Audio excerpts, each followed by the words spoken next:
शिव संहिता योग से संबंधित संस्कृत ग्रंथ है। इसके रचयिता गुरु गोरखनाथ के शिष्य स्वामी स्वात्माराम थे। यह हठ योग के प्राप्त ग्रंथों में सर्वाधिक प्रभावशाली ग्रंथ है। हठ योग के दो अन्य प्रसिद्ध ग्रंथ हैं, घेरंड संहिता तथा शिव संहिता। शिव संहिता की रचना वाराणसी में या उसके आसपास हुई थी। इस ग्रंथ में शिव जी पार्वती को संबोधित करते हुए योग की व्याख्या कर रहे हैं। योग से संबंधित वर्तमान समय में उपलब्ध 3 मुख्य ग्रंथों में से यह एक है। 2 अन्य ग्रंथ हैं, हठ योग प्रदीपिका तथा घेरंड संहिता। शिव संहिता में 5 अध्याय है। पहले में ज्ञान का वर्णन है। भगवान शिव दूसरे अध्याय में नाड़ी संस्थान का वर्णन करते हैं। तीसरे अध्याय में 5 प्राण उप प्राण का वर्णन करते हैं। आसन व प्राणायाम का वर्णन करते हैं। चौथा अध्याय मुद्रा प्रधान है।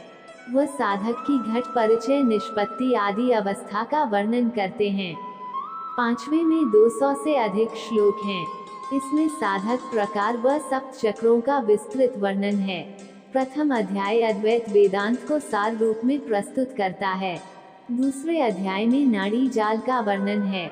उसमें अन्य ग्रंथों से अलग 3.5 लाख नाड़ियों का वर्णन है। वह 15 अन्य मुख्य नाड़ियां बताई गई हैं। तीसरे अध्याय में प्राण अपान व्यान आदि 5 प्राण नागकूर्म आदि 5 उपप्राण वर्णित हैं। फिर कुंभक सहित अनुलोम विलोम प्राणायाम के 4 प्रहर के अभ्यास के लिए कहा गया है।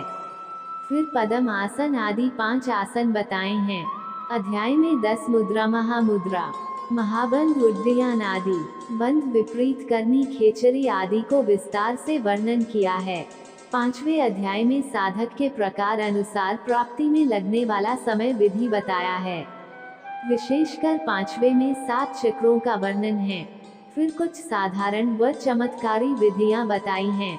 वस्तुतः शिव संहिता क्रिया योग व श्रद्धा व विश्वास का समन्वय है।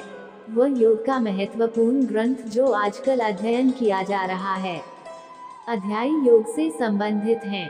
गुरु का महत्व प्रतिपादित किया गया है। इसमें आसन, मुद्रा तथा योग तंत्र से प्राप्त होने वाली विभिन्न सिद्धियों की चर्चा है।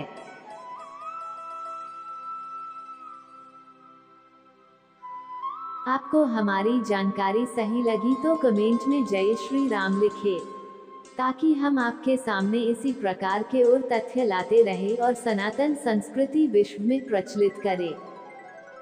ओम त्र्यंबकं यजामहे सुगंधिं पुष्टिवर्धनम् उर्वारुकमिव बन्धनात्